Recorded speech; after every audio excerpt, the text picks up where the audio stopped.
Good evening. Learning with Waseem में आपकी खिदमत में इस ख्वाहिश और दुआ के साथ हमेशा खुश रहें, मुस्कुराते रहें। आज मैं आपको जिस टॉपिक पे ले जा रहा हूँ वो है now you can be a rich. आप सरप्राइज हो गए होंगे। जैसा कि आप जानते हैं, मैं हमेशा आपके लिए इन्वेस्टमेंट, सेविंग और मुख्तलिफ़ किस्म के इन्वेस्टमेंट के तरीके, स्किल्स, इसके ऊपर मुख्तलिफ वीडियोस करता रहता हूँ। तो आज मैंने सोचा कि मैं आपसे ये भी शेयर करूं कि आप किस तरह अमीर हो सकते हैं। और ये ख्याल मेरे जहन में इस तरह आया कि आज मैं एक मशहूर book rich dad poor dad, जो कि शायद आपने भी स्टडी की हो, उसके बारे में देख रहा था। तो मेरी ख्वाहिश हुई कि मैं इस किताब की जो ख़ास अहम चीज़ें हैं वो आपसे भी शेयर करूं। थोड़ा सा मैं इस किताब की इंट्रोडक्शन दे दूं। ये किताब बेसिकली 1997 में रॉबर्ट कियोसाकी नामी अमेरिकन ने लिखी थी। और इसमें उसने एक चीज़ को बड़ी वजाहत के साथ फोकस किया था कि किसी भी शख्स के लिए रिच होना डिपेंड करता है उसके माइंडसेट के ऊपर। यानी कोई भी शख्स अमीर हो सकता है अगर वो रिच होने का माइंडसेट रखता हो। इसी तरह अगर वो माइंडसेट नहीं रखता होगा तो उसके लिए रिच होना बहुत मुश्किल है, अमीर होना उसके लिए बहुत मुश्किल है। सो ये इस किताब ने रिकॉर्ड सेल की, लाखों की तादाद में इसकी सेल हुई और इस किताब ने रिकॉर्ड ब्रेक किए। और आज भी किताब ये एज अ रेफरेंस बताई जाती है। सो आज मैं इस किताब की कुछ अहम चीज़ें आपके साथ शेयर करूँगा और टॉपिक की तरफ चलते हैं। लेकिन उससे पहले आपसे मेरी दरख्वास्त है कि अगर मेरी वीडियोस आपको वैल्यू देती हैं तो इसको दोस्तों के साथ शेयर कीजिए, इस पर कमेंट्स कीजिए, मेरे चैनल को सब्सक्राइब कीजिए ताकि मेरी आने वाली वीडियोस भी आपको टाइम पे मिल सकें। So let's move on the topic. देखें, हर शख्स अमीर होना चाहता है और ये उसका हक भी है और उसकी ख्वाहिश भी। तो यहाँ बेसिकली रॉबर्ट कियोसाकी ने एक चीज़ की वजाहत की है। उसने अपनी किताब में ये बताया है कि उसके दो बाप थे। दो बाप इन द सेंस कि एक उसका बाप जो था वो उसका सगा बाप था, जो कि पीएचडी था और मिडिल क्लास से ताल्लुक़ रखता था, जॉब करता था। जबकि दूसरा उसके दोस्त का बाप था जिसको वो अपना बाप ही कंसीडर करता था, अपने बाप जैसा ही समझता था। और वो एक अमीर आदमी था, एक कामयाब बिजनेसमैन था। ऑल्दो उसकी एजुकेशन थोड़ी थी लेकिन वो फिर भी एक कामयाब तरीन बिजनेसमैन था। सो इसने बेसिकली उन दोनों के तजर्बात से कुछ पॉइंट्स अख्ज़ किए कि ये वो पॉइंट्स हैं जिसको अपना के कोई भी शख्स अमीर हो सकता है। सो हम उन पॉइंट्स पे डिस्कस कर लेते हैं। सबसे पहले तो आप देखें कि जो मिडिल क्लास लोग होते हैं उनकी सोच होती है आई कैंट अफोर्ड इट।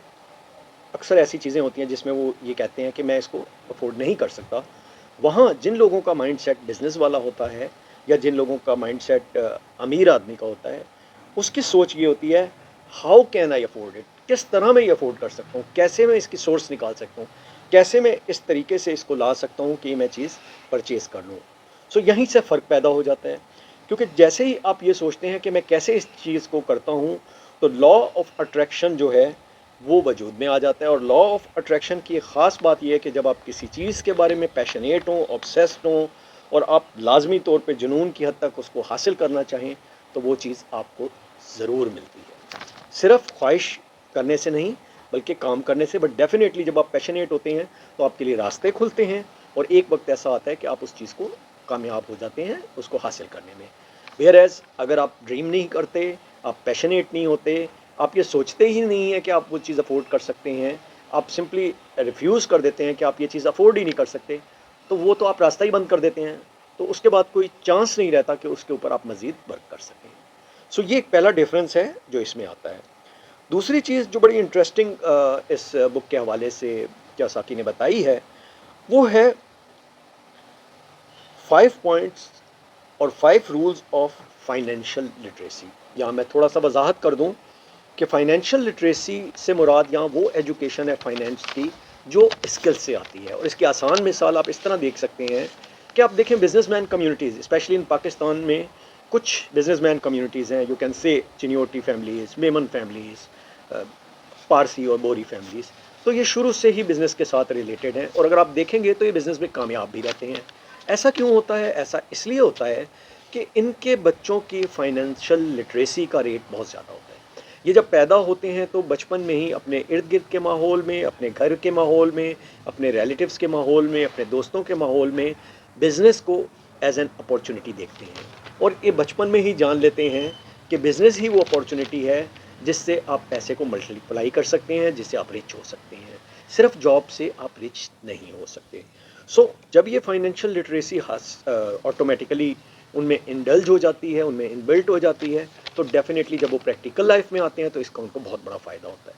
یہاں مسئلہ یہ ہے کہ ہماری جو ایجوکیشن ہے، جو ہماری ایک ٹریڈیشنل ایجوکیشن ہے، اس میں ہم لوگ ساری کامرس کے بارے میں، اکانومی کے بارے میں، بزنس کے بارے میں تو ڈسکس کرتے ہیں، مگر فائنینشیل لٹریسی کو شاید اس لیول پہ نہیں لے جاتے جس کی اس میں ضرورت ہوتی ہے. سو یہ ایک ڈفرینس ہے، اور یہ ڈفرینس آپ دور کر سکتے ہیں ڈائریکٹلی اگر آپ فائنینشیل لٹریسی کے اوپر زیادہ سے زیادہ ریسرچ کریں، اس کو حاصل کریں، اور پھر اس کو پریکٹیکلی اپلائی کریں. اب آ جاتے ہیں ہم ان 5 پوائنٹس کے اوپر جو بیسیکلی جس کے اوپر یہ فائنینشیل لٹریسی اسٹینڈ کرتی ہے. تو یہ 5 پوائنٹ ہے: income, expense, assets, liability and cash flow.